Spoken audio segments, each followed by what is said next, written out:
सत श्री अकाल जी, मैं हूं डॉक्टर सपन संधू।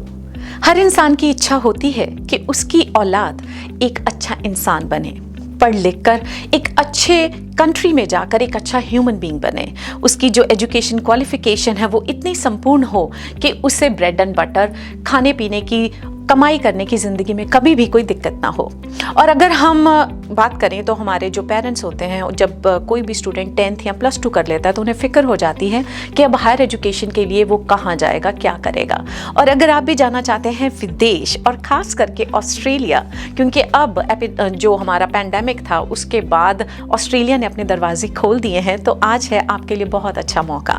हमारे साथ हैं पूनम शर्मा मैम, जो कि रिप्रेजेंट करते हैं एडिथ कोवन यूनिवर्सिटी पर्थ ऑस्ट्रेलिया को। उनसे बातचीत करते हैं और आपका ऑस्ट्रेलिया जाके पढ़ने के सपने में क्या क्या प्रॉब्लम्स हैं, क्या क्या ऑप्शंस हैं उनके पास, वो सारी आपकी प्रॉब्लम सॉल्व करेंगे पूनम शर्मा मैम। नमस्कार मैम। नमस्कार सपन जी। मुझे तो आपको देखकर खुशी हुई, लेकिन जो हमारे एस्पायरेंट्स हैं ना, ऑस्ट्रेलिया का नाम देख के, क्योंकि ये उनकी होती है ड्रीम डेस्टिनेशन, तो उनकी आंखों में अच्छी सी एक चमक आई है। तो आप ये बताएं कि जो एडिथ कोवन यूनिवर्सिटी है पर्थ, वहाँ पर हमारे जो एस्पायरेंट्स हैं अब वो क्यों जाएं, ऐसी क्या खासियत है आपकी यूनिवर्सिटी में? खासियत ही खासियत है। पहली जगह जो है Perth, which is the capital of western Australia, तो उसमें फ़ायदा ये है कि उनका लिविंग कॉस्ट कम है। अगर वो PR के हिसाब से देख रहे हैं तो उनको 1 साल स्टडी वर्क राइट्स एक्स्ट्रा मिलता है, पॉइंट्स ज़्यादा मिलते हैं, लिविंग कॉस्ट कम है।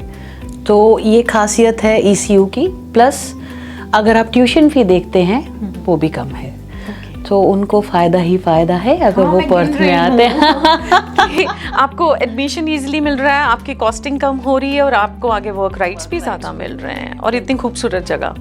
बिल्कुल।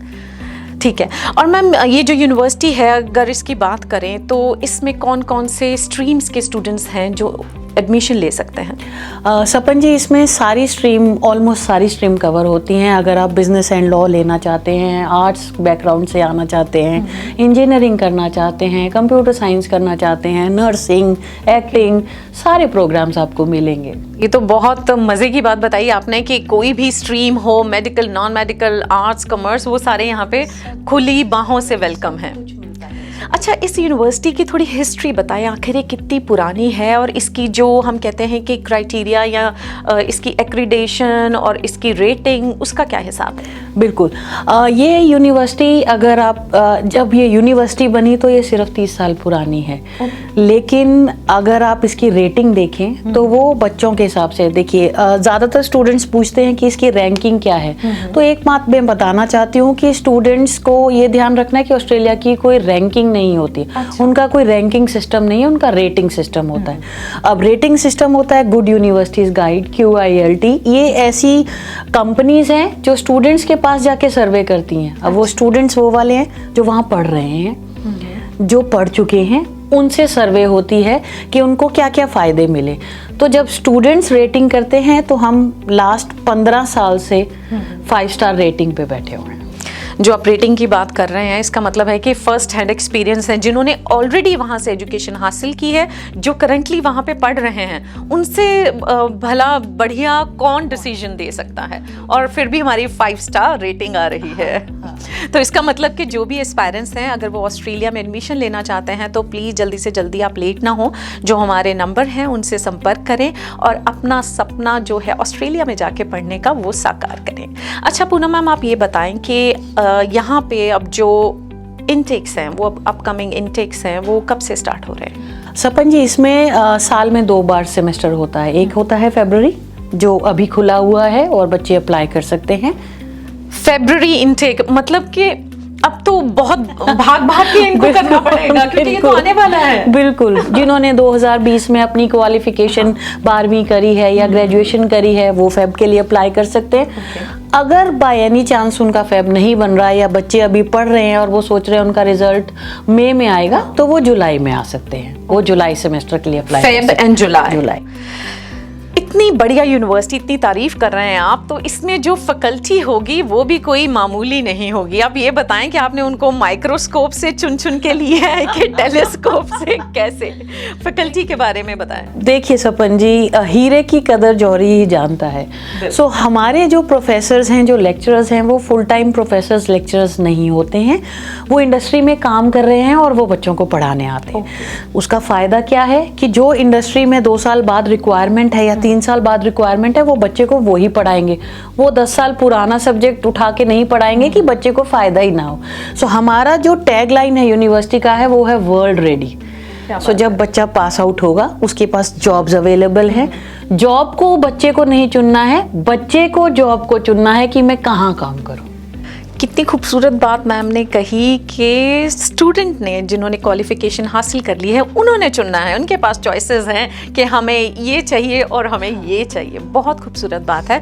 और बिल्कुल आपने सही कहा कि जब फैकल्टी अप टू डेट होगी, मार्केट के जो लेटेस्ट सिनेरियो हैं उनके साथ उनकी सिंक्रोनाइजेशन होगी, तभी तो वो एज अ ब्रिज काम कर सकते हैं वर्क वर्ल्ड और जो एजुकेशन सिस्टम है। ये बहुत खूबसूरत बात है और आप ये जो सुनहरी मौका है वो गंवाएं ना।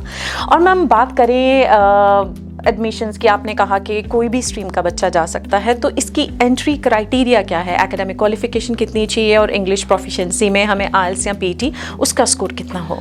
नॉर्मली बच्चे 12वीं पास हों तो वो ग्रेजुएशन के लिए आ सकते हैं और उनका जो एंट्री रिक्वायरमेंट ECU का है, जैसे 65% हो गया, उनको 12वीं में 65% चाहिए तो वो बैचलर्स के लिए अप्लाई कर सकते हैं। ग्रेजुएशन में उनका फर्स्ट डिवीज़न है, सेकंड डिवीज़न है, तो वो मास्टर्स के लिए अप्लाई कर सकते हैं। इंग्लिश अगर आप लेके चलते हैं तो बैचलर्स लेवल पे 6 बैंड की रिक्वायरमेंट है, 6 ओवरऑल और ईच में 6। अगर पोस्ट ग्रेजुएशन प्रोग्राम करना है तो 6.5 ओवरऑल और 6 ईच में चाहिए। सो वेरी फ्लेक्सिबल रिक्वायरमेंट, ऐसा नहीं है कि बच्चे को प्रॉब्लम आएगी। आप इतने इंटेलिजेंट हैं सब, आप घबराएं नहीं। आपका एकेडमिक्स और ये जो इंग्लिश प्रोफिशिएंसी वो तो बिल्कुल फिट होता ही होगा। और मैम कुछ स्टूडेंट्स एकेडमिक्स में बहुत अच्छे होते हैं, लेकिन कई बार कुछ फाइनेंशियल प्रॉब्लम्स ऐसी आ जाती हैं बच्चों को कि वो थोड़ा सा हिचकिचाते हैं कि हम ऑस्ट्रेलिया कैसे पढ़ने जाएं, उनका सपना कैसे पूरा होगा। क्या आपकी यूनिवर्सिटी उन्हें थोड़ा सा बूस्टअप करती है? हमारी यूनिवर्सिटी स्कॉलरशिप देती है। जो पढ़ाई में अच्छे हैं उनको रिवार्ड मिलना चाहिए। तो जिनका परसेंटेज अच्छा होता है एकेडमिक के बेस पे, उनको 20% लेके चलो आप 23 से 24 हज़ार डॉलर वो सेव करते हैं जब वो ग्रेजुएशन कर रहे होते हैं। कुछ प्रोग्राम मास्टर्स लेवल पे भी हैं जिन पे 10% स्कॉलरशिप मिलती है, मतलब 7 से 8 हज़ार डॉलर उनका सेव हो जाता है। तो ये बहुत बड़ा रिवार्ड है मेरे हिसाब से कि बच्चा अगर पढ़ाई में अच्छा है तो उसको स्कॉलरशिप तो मिलना बहुत ज़रूरी है।